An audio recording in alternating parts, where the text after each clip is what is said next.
Right, good evening. Welcome along. Here we are on the channel once again, and we've got another fantastic guest to speak to over the next 15-20 minutes or so. We are joined by Tim Caldwell. Good evening, sir. How are you? Good evening, Tony. Yeah, I'm very well, thanks. Just fresh from a 1 hour run, so I'm feeling good. I know that feeling. I've just come in from a speed session myself, so if I suddenly just go like this, that's it. I'm done. Sure. Right, no problem. So, well, first of all, Tim, introduce yourself. Tell us all about yourself and how you got started with this running malarkey. Yeah, sure. Okay. So I've been running for about 10 years now, following a lifetime of being a bit of a football and cricket fan, and just loving playing team sports for so long. I'm a primary school teacher by profession. I still do a bit of that on the side, but my main area of focus now is running coaching. So that's my big thing really at the moment, and I suppose that's kind of where my passion kicked off, was when I had children and realised that I couldn't be out the house more than I was in the house playing football and cricket all the time. I needed something to keep fit, so running seemed to work really well around family life, and I haven't really looked back since. So that's how I got into running. And then I joined a club and entered a few races, and yeah, the rest is history really. It's got me. Running has got me, like it does lots of people. Races, I remember them. I recall doing one maybe a couple of years ago. No.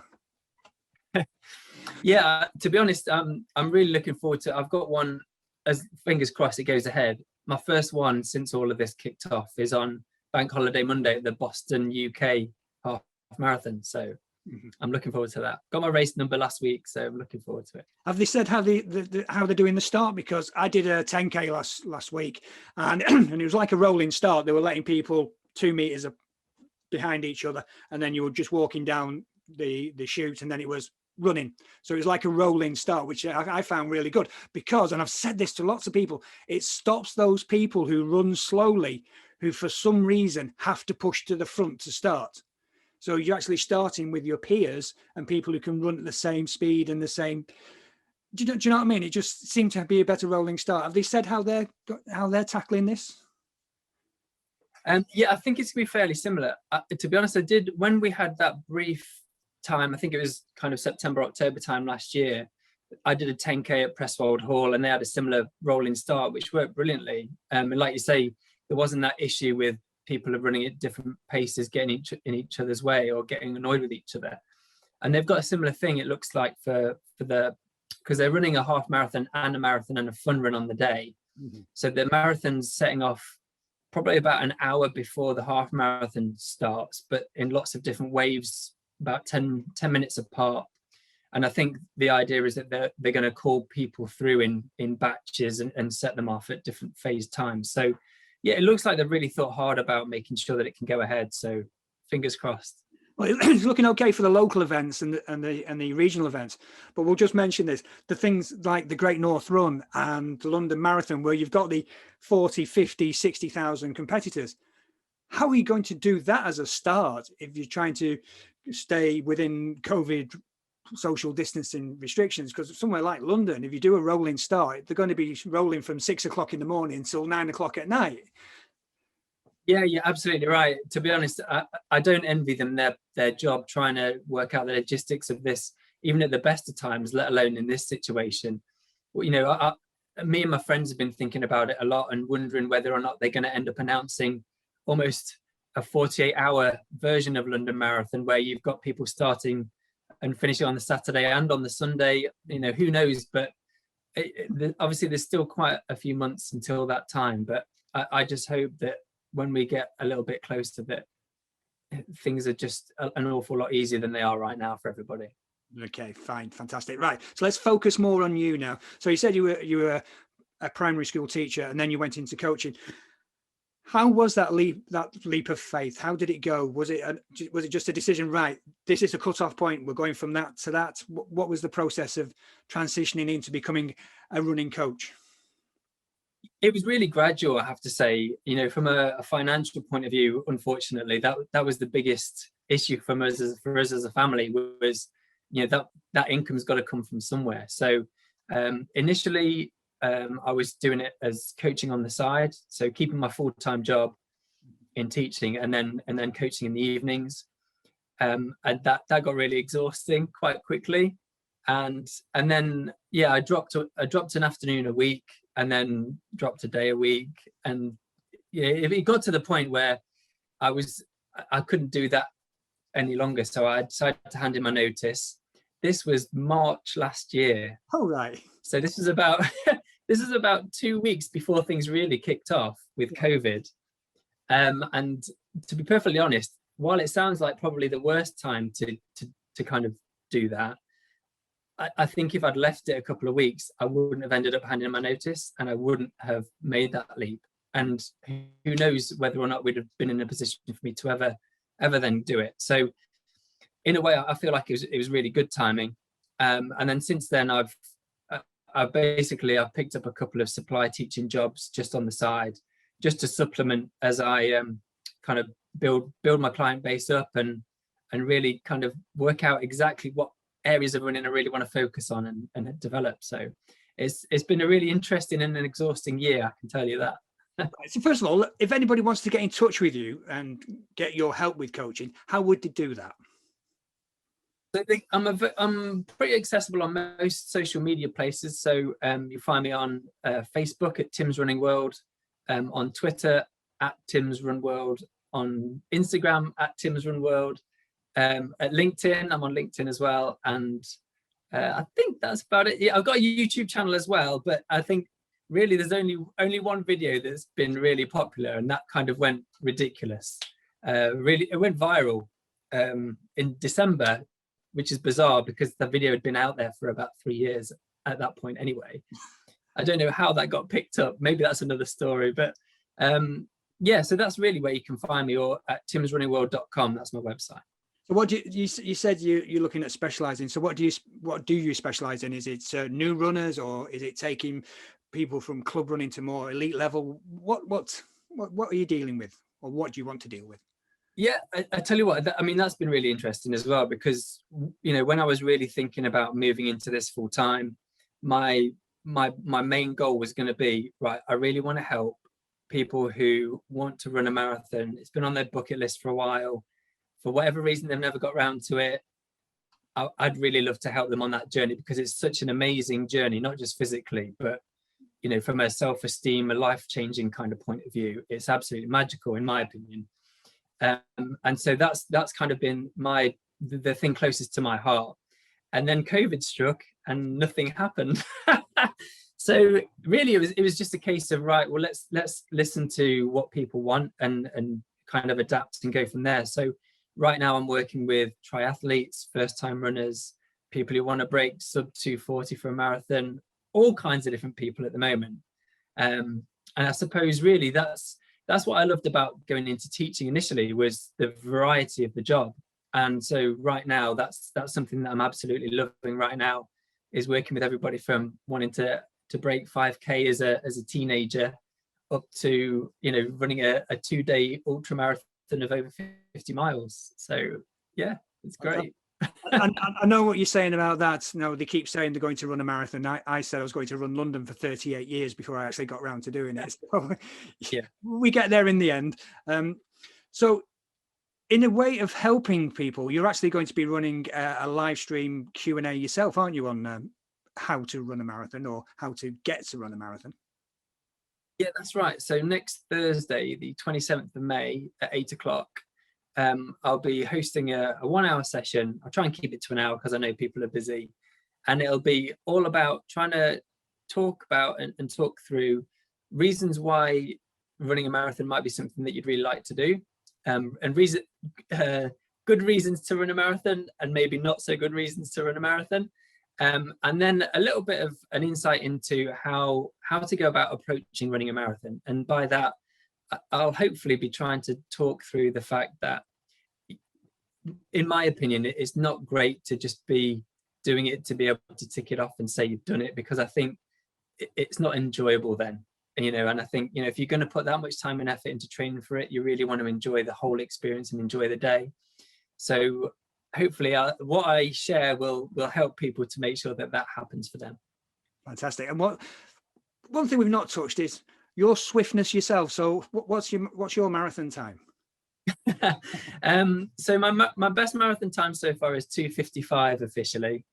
It was one of those things when I first got into running, I wasn't sure what a good 10K time was.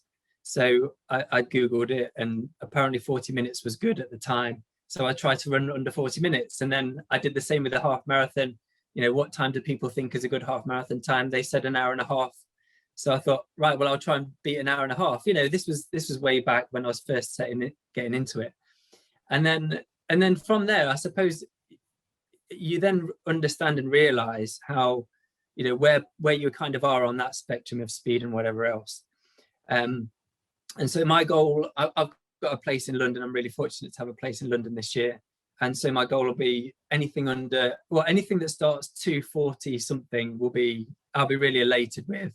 If I can get under 2:45, I'll be over the moon. But you know, I think that's one of the beauties of the marathon as well, is you can put all the training in, and then you've got no guarantee of what's going to happen on the day. Well, that's the big thing. What happens on the day is totally different. You might be full. Well, the first challenge is actually to get to the start line fit and actually uninjured. Absolutely. Once you get through that and you actually get to the start line, anything can happen on the day. Was it 2018? It was too hot, running out of water and all that going on. So it really just depends. You know, you might be training all the way through the summer in the nice weather, and then suddenly on race day, it chucks it down, which just can totally throw you. So, not treading on your toes about what you're going to be talking about during your live stream, can you give one tip to somebody who's thinking of starting that journey for a marathon? Start as early as you can. would be my number one tip. Start early. Don't beat yourself up in the early days, and be patient. I suppose that's 3 tips in one. But I think patience when you're running a marathon and training for one is, you know, there's a reason why it's the saying, isn't it? It's, you know, it's not a sprint, it's a marathon, or it's not a marathon, it's a sprint. But you know, it's 2 very, very different approaches to running. Fantastic. Right. So what can you tell me to get my time down from 3 hours 47 to 3 hours 20 minus another 7.5 minutes to get my Boston qualifying time? Oh, that's a good one. Right. So yeah, you clearly thinking about how much time you've got between now and the marathon that you're going to be targeting. And then it's sustaining consistent training. You know, I know there's a lot of advocates for really, really high mileage. Personally, I'm not necessarily one of those. I've never been able to do massive miles in a sustained way. But if you can build up a consistent block of training, that's going to get you a long way there. Yeah, fantastic. Yeah, because at my age, it's 3 hours 20, but this year it's been 7.5 minutes off that to actually qualify. So I saw an article about that recently, Tony, just saying just how difficult it is to qualify for Boston now because so many people are in it. You know, I had a similar, I suppose, close shave really with London. After I'd got a good for age time, it then moved. They only took people, it was meant to be sub 3 hours, and it went down to 2:57 as the cutoff. So I think they're kind of following the Boston model. But yeah, you know, in a way, we're kind of blessed with, you know, a much more popular community of runners, but at the same time, it makes it that much more difficult to really get into those showpiece events. Yeah, sure does. Right, let's move this on. I was going to ask you, have you got a shoe addiction? But looking over your shoulder, I think we've answered that question. Yeah, I should just maybe say something about this. So one very wise friend of mine, who is a lot faster than me as well, is brilliant at finding good deals on trainers. And so in my role as a running coach, I tend to get through them really quite quickly compared to maybe a lot of other people. So when I know I like a decent pair of trainers and they're on offer, I'd rather buy them at that point when they're cheaper than kind of be a slave to market forces at that time when I really need a pair. So yeah, so about half of the top 2 rows that you can see are shoes that I'm wearing at the moment. The bottom 3, 4 rows are shoes that actually I've not worn yet, but they are there ready to be used. So while it looks a bit ridiculous, to be honest, I probably don't need to worry about buying a pair of trainers for a good couple of years now. If it got to that position where I couldn't afford to, I wouldn't be too worried. And your partner believes that excuse? Yeah. I mean, part of it is definitely research, obviously, into different running shoes. So what's your go-to shoe then? So in your training, what's the go-to shoe? Race day, what's the go-to shoe? Okay, so my go-to shoe for training at the moment is the Nike Zoom Fly 3 or the Reebok Float Ride. The Zoom Fly 3 has got a carbon plate in, so really it's more a case of helping me be able to then run again quite soon after. So it just aids recovery really for me as I'm starting to get on a little bit more. And the Reebok Float Ride is just a really, really nice, comfortable, light shoe for speed work. And that's these blue ones up here. Energies? Are the Energy 3 or? It's the Float Ride Run Fast. The Run Fast. 2.0. Yeah, really good ones. I do like my Saucony Kimbaras as well. They're a nice shoe as well. And then in terms of racing, I've just recently been really quite naughty and invested in a pair of Vaporflies. A friend of the friend I was talking about had an extra pair because when COVID hit, he panic bought and got 2 pairs because he wasn't sure when next they'd be available. And then obviously he's not been able to use them. So I think he was getting some earache off his better half. And so got into a position where he let me test drive them. And wow, I just found the experience amazing. So I thought, well, again, for research purposes, I needed a pair. And luckily he's the same foot size as well. He is 10 and a half. There you go. How about you, Tony? What are your go-to shoes? Well, the shoe that I've put the most mileage on since October is the Reebok Symmetros, which is the one down from the Run Fast. The Float Ride Energy midsole is phenomenally comfortable. I really do like it. I actually did the virtual Amsterdam Marathon in the Reeboks, so they do the long distances as well. So didn't feel beat up afterwards, so I was quite amazed with that. So they're probably my go-to everyday shoe. And the race shoe at the moment is the Adios Pro from Adidas with the energy rods. I've got the Vaporfly Next Percents, but I prefer the Light Strike in the Adidas. The Light Strike foam works better for me than the Nike. Okay. Yeah. No, that makes perfect sense. I've only done 20-ish K in the Vaporflies. And they do feel a little bit narrow around the kind of the midfoot. But I've never been able to get on with Adidas just because they always feel really quite tight on my feet. So I haven't got any Adidas. I'd love to because they look great shoes, and I really enjoyed the pair that I did have, but they just rubbed my little toes to pieces, so I just had to say goodbye. Adidas half size up every time, basically. They always seem. Yeah, is that what you say? Yeah. With the Adidas, it always tends to be half size, if not a full size up.